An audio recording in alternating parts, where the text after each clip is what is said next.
prepara, meu irmão. Os olhos do Senhor tudo vê. Ele é o teu provedor. Oh, provai e vede que o Senhor é bom. Bem-aventurado é aquele que nele confia. Oh, provai e vede que o Senhor é bom. Bem-aventurado é aquele que nele confia. E os olhos do Senhor estão sobre o justo, e os seus ouvidos atentos ao seu clamor. Perto está o Senhor, perto está o Senhor, perto de quem tem um coração quebrantado.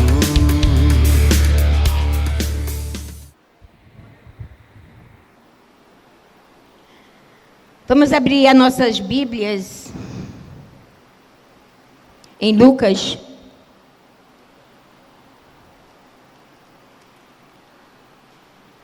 Lucas 8.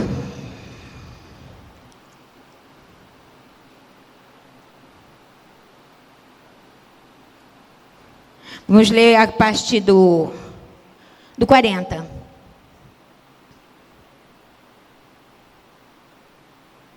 Amém? Quando Jesus voltou, a multidão o recebeu com alegria, porque todos estavam esperando. Eis que veio um homem chamado Jairo, que era chefe da sinagoga, e prostrando-se aos pés de Jesus, suplicou-lhe que fosse até a sua casa. Obrigado, filho. Pois tinha uma filha única de 12 anos e estava morrendo. Enquanto Jesus caminhava, a multidão o apertava. Certa mulher que havia 12 anos vinha sofrendo de uma hemorragia e que havia gastado todos os seus bens com os médicos, sem que ninguém a pudesse curar. Veio por trás de Jesus e a tocou na borda da capa dele. E logo a hemorragia dela estancou. Mas Jesus perguntou: quem me tocou? Como todos negassem, Pedro disse: Mestre, esta é a multidão que o rodeia e aperta. Mas Jesus insistiu: alguém me tocou, porque senti que de mim saiu o poder. A mulher, vendo que não podia passar despercebida, aproximou-se trêmula e, prostrando-se diante de Jesus, declarou à vista de todo o povo o motivo que havia tocado nele, como imediatamente tinha sido curada. Então disse Jesus: filha, sua fé te salvou, vá em paz. Meus amados, eu acho que eu já preguei várias vezes sobre esse tema. E domingo, quando o bispo me fez o convite para trazer a palavra sobre cura, eu nem imaginei que hoje ele poderia estar enfermo. Acho que nem ele mesmo sabia disso. E Deus me inspirou de uma forma assim tão diferente das outras vezes. Porque quando eu me preparava para ministrar essa palavra, Deus me falava que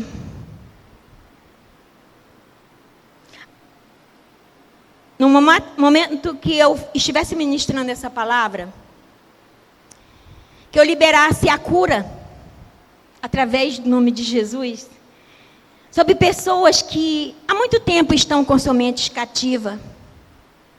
Ele não me disse quantos anos, se eram 12, se eram 30, como dessa mulher. Mas que havia muitas pessoas com a mente cativa, aprisionada por alguma coisa. E muitas vezes não é diferente. Meu marido está aqui me olhando e eu acho que é porque hoje eu estou do jeito que eu gosto, assim, pertinho de vocês. Lá de cima a gente fica muito longe.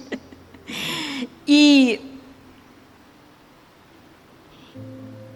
o fato é, meus amados, que essa mulher, se vocês olharem o texto, a Bíblia diz que há 12 anos ela andava enferma, que ela gastou tudo o que tinha. E a Bíblia em momento nenhum cita o nome dessa mulher. Isso quer dizer que ela não tem identidade. E ao decorrer da história, nós vamos ver que Jesus, ele passava por ali ele ia em um determinado lugar, ele ia à casa de Jairo. E aquela mulher que não podia estar junto da sociedade, aquela mulher exclusa da sociedade, porque quem tinha esse tipo de problema, ele não podia tocar em nada, ela era totalmente exclusa da sociedade. E vamos trazer aqui para a nossa realidade. Quem de nós aguenta ficar 12 anos sem ter contato com a sua família, sem ter um marido para conversar ou para relatar o que aconteceu no seu dia a dia, sem um ombro amigo para dizer que estava doendo? Você imagina como essa mulher deve ter se sentido sozinha? 12 anos sem receber um afago, porque ela não podia tocar e não poderia ser tocada. Eu creio que aquela mulher, o único contato que ela tinha era com seus médicos. E a Bíblia diz que ela já tinha gastado tudo que tinha. Eu imagino que ela deveria estar, além de enferma, em extrema pobreza.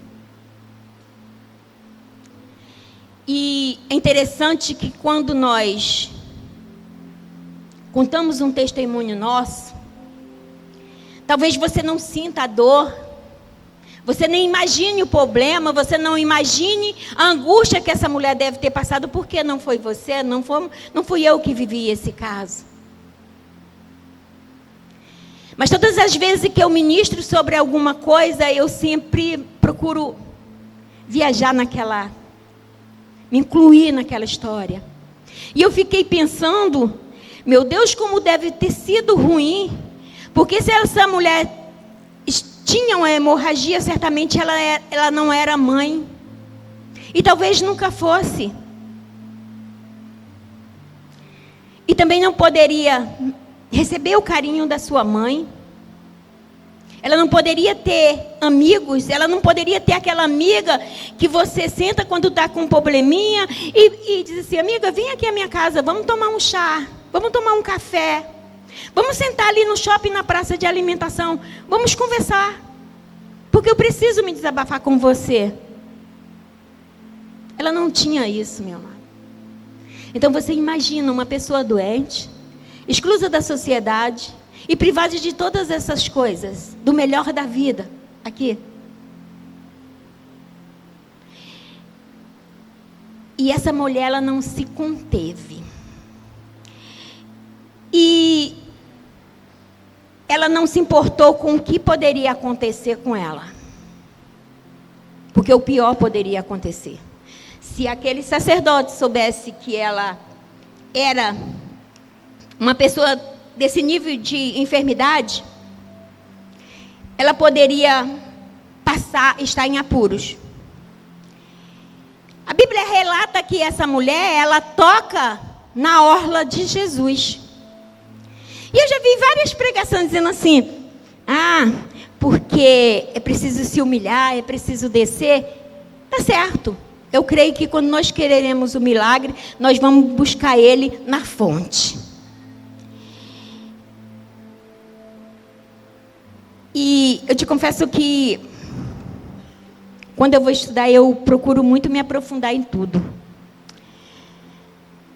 E eu descobri que essa mulher, ela toca em Jesus não só na orla comum da sua roupa, na bainha das suas vestes. ela toca num lugar muito especial, porque todo mundo tocava, mas de ninguém além dela recebeu virtude.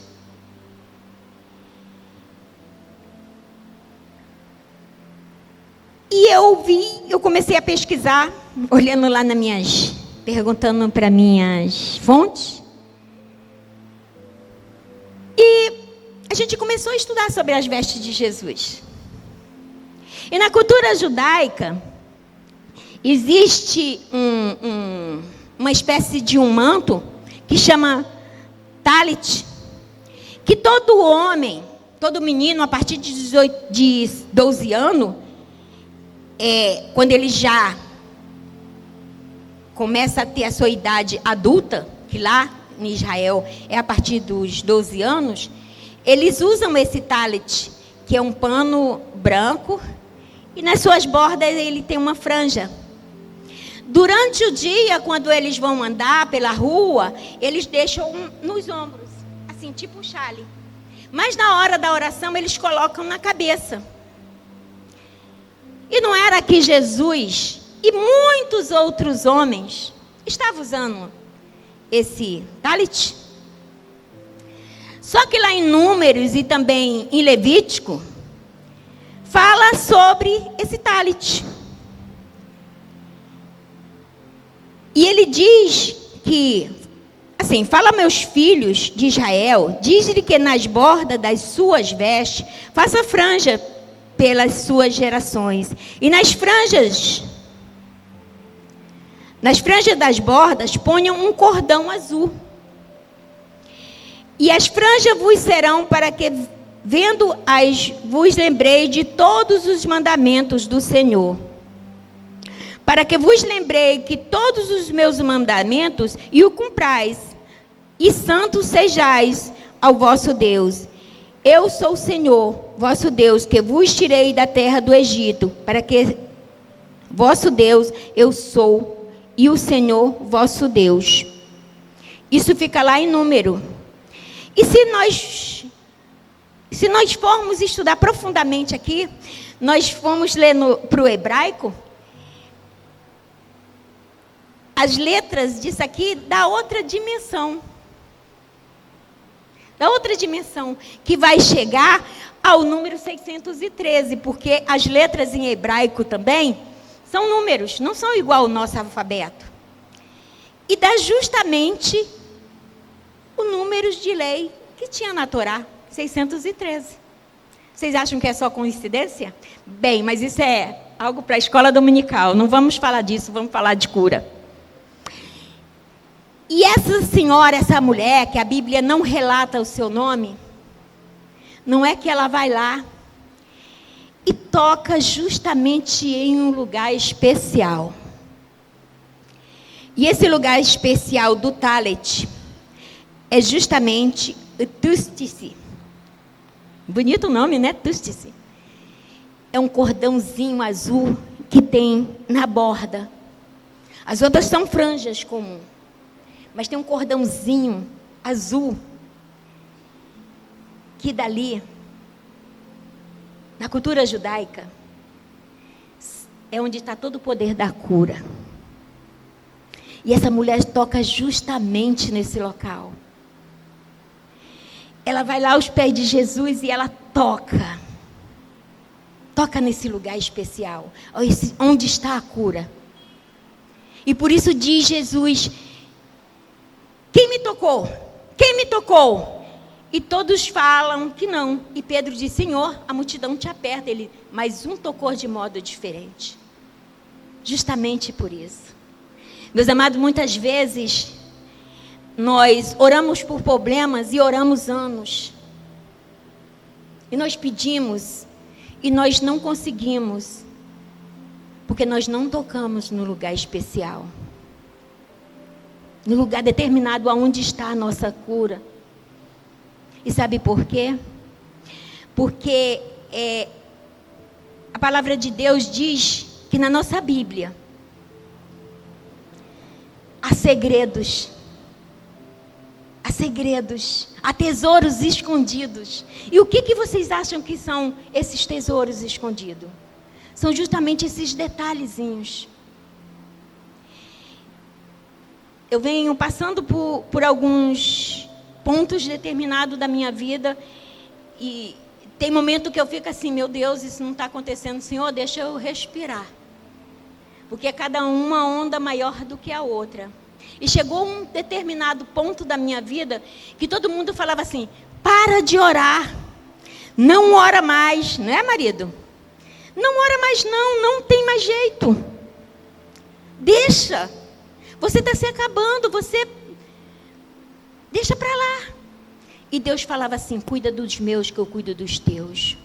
E aí era que a minha oração se tornava mais incessante cada vez mais. Até que um dia, a última vez que eu preguei aqui, eu preguei sobre o endemoniado de Gadara. Meus amados, eu passei luta antes, eu passei luta durante e passei luta depois. E não foi qualquer lutinha. Não foi qualquer lutinha. E chegou um determinado momento que um dia foi tão sufocante para mim, assim, um dia tão... Sabe aquele dia que está de bronze? Que você chega o dia, amanhece o dia e você já começa a receber notícias ruins? E eu fui para o fundo da minha loja. Eu ajoelhei, coloquei a mão no meu ventre e falei, Senhor, eu não fui gerada e eu não gerei nada no meu ventre que não fosse teu. Os meus filhos são teus. E de maneira nenhuma eu abro mão dos meus filhos. E eu lembrei de uma certa passagem bíblica, daquela mulher sirofenícia. E eu fiz exatamente aquela oração. Eu falei, aquela mulher, Senhor, ela foi atrás de ti. E os discípulos disseram para ela, despede logo essa mulher, ela está nos incomodando. E ela gritava em todo o tempo, Jesus, filho de Davi. Aquela mulher, ela era sirofenícia. A cultura daquele lugar não sabia que Jesus, eles não pregavam o nosso evangelho. Ela não tinha como saber que Jesus era filho de Davi. Mas ela chama ele pelo nome. Ela diz para ele, eu sei quem tu és. Eu sei que tu tem a cura para minha filha. Porque a cura para demônio, médico não pode dar. Só tu, Senhor. E no caso dessa mulher aqui não foi diferente. Ela já estava desenganada pelos médicos. E se você for observar, esse caso está nos 3 evangelhos. E eu preferi falar desse aqui porque foi um próprio médico, Lucas, que escreveu essa história. Muito embora tenha sido inspirado pelo anjo, pelo Senhor, pelo Espírito Santo. Mas tudo me leva a crer que o próprio Lucas descrevia essa história já dizendo que essa mulher não teria jeito.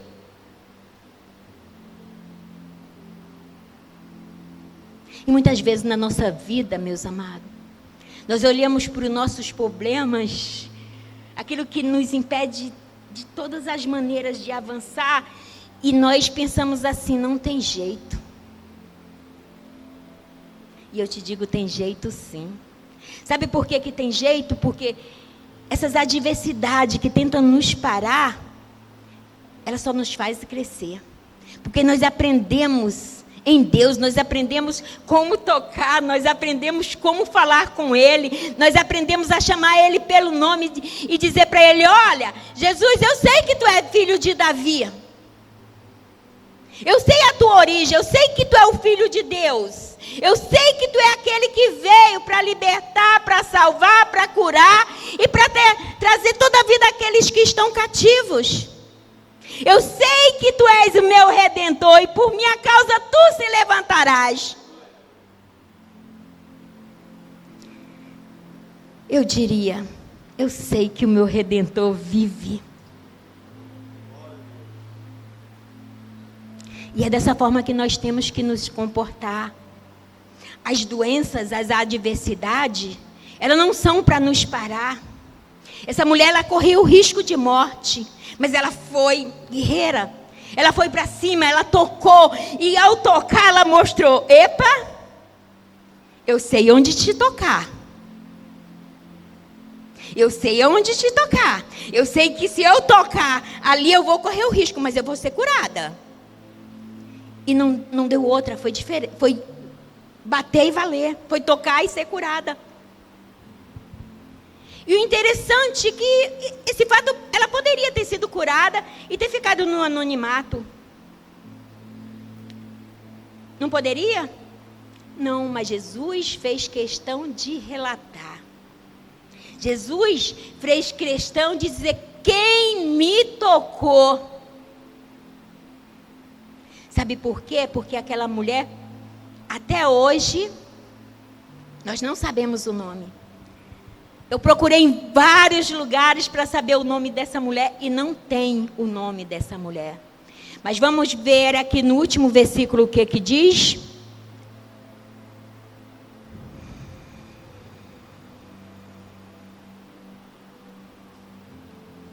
Mudou aqui minha... Diz assim lá no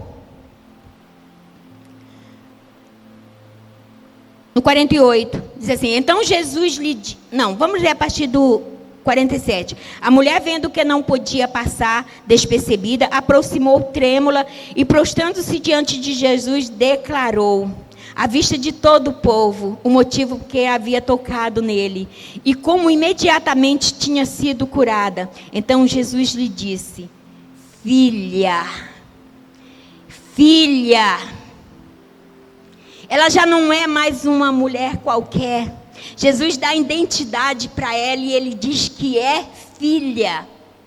Ela não é mais uma mulher totalmente desprezada pela sociedade. Ela não vivia mais no anonimato. Essa mulher agora tem uma identidade. Jesus diz que ela é filha. Assim como diz para a igreja do Senhor. Assim como diz para o bispo lá naquele hospital: filho, tua fé te curou, porque eu creio na cura dele, eu creio na cura da igreja, eu creio que cada um nessa noite aqui vai voltar para casa com a sua bênção, com aquilo que veio buscar, porque tocou no lugar certo. E de Jesus saiu virtude. Que possamos, meus amados, a cada dia prosseguir em conhecer o nosso Deus. Leia a Bíblia, estude a Bíblia.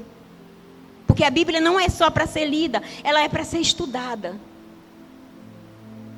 Porque na própria Bíblia diz que o meu povo erra por falta de conhecimentos. E muitas vezes nós oramos, nós passamos anos jejuando, fazendo um monte de coisa, e nós não conseguimos alcançar a nossa bênção tão imediatamente. Mas quando nós aprendemos a orar da forma certa, a determinar a nossa bênção, ela chega rápido. E eu vou te dizer para vocês, a circunstância naquele dia estava assim, terrivelmente assombrosa. E a partir do momento que eu fiz essa oração, olha, o sol brilhou. Tudo que estava me parando, desapareceu. Toda aquela adversidade que me cercava, que cercava a minha família, eu não vou dizer que parou não, a luta está até pior. Mas a minha filha aceitou Jesus. A minha filha que estava em trevas, servindo a Satanás, ela vem para Jesus e o testemunho dela, quem escuta, até aqueles que não escutam, mas ficam sabendo de tudo o que aconteceu, falam: se para ela teve jeito, para mim também vai ter. Isso é o que Deus faz. Foi uma diferença, foi uma oração diferenciada. Naquele dia eu declarei: Senhor, aquela mulher serofenícia foi atrás de ti porque ela queria a libertação da filha dela.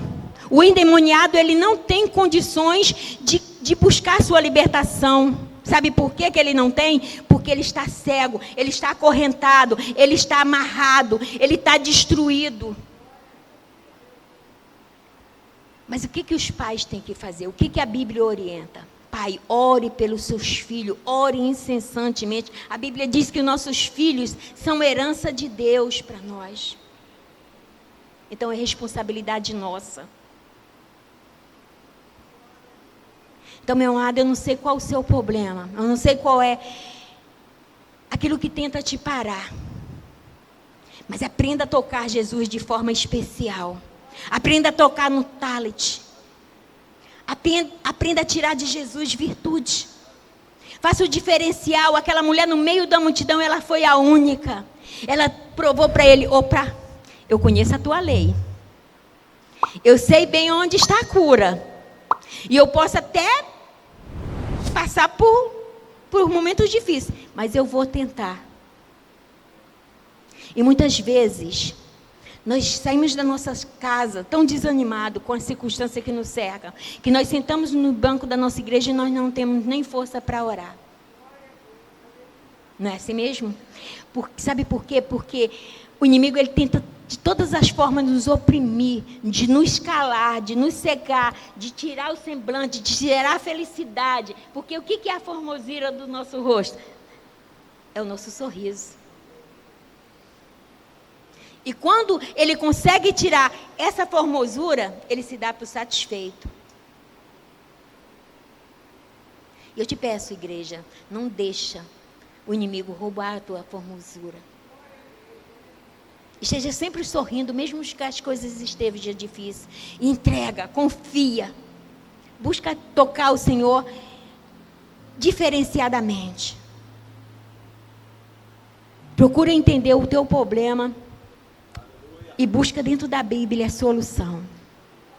Como eu falei no início da oração, uns confiam em cavalo, outros em carro, mas nós fazemos menção ao nome do Senhor. Nele está a nossa confiança. Nele está tudo o que precisamos. Porque afinal ele diz para nós, ele se apresenta para nós como se apresentou para Moisés: eu sou o grande eu sou. Por que ele se apresenta assim? Porque ele é tudo aquilo que você precisa. Eu preciso dele de uma forma, meu marido precisa de outra, o irmão precisa de outro, o irmão precisa de outro. Mas ele é o eu sou. Ele é aquele que preenche todas as nossas necessidades. E o maior prazer é nos servir. Amém? Que possamos ficar na prática da palavra, que possamos ser abençoados, que a igreja do Senhor volte para casa restaurada, com a sua saúde restaurada, tanto a sua saúde emocional como física. Não deixa o inimigo fazer ninho na tua cabeça. E todo o tempo vocês perseverem na palavra do Senhor. E lembre-se sempre, tocar Jesus de uma forma especial, que dele saia virtude. Amém? Que possamos ficar na prática da palavra e que Deus nos abençoe. Amém? Então, pessoal, nós acabamos de abençoar a sua vida com toda essa transmissão. E agora vamos nos despedir por aqui. Lembrando que os nossos cultos são quartas-feiras, 7h30 e domingo pela manhã, 9 horas e às 19 horas. Aqui na Rua Doutor Augusto Figueiredo, 1859, em Senador Camará. Igreja Metodista da Aliança, uma igreja família, uma igreja que ama você.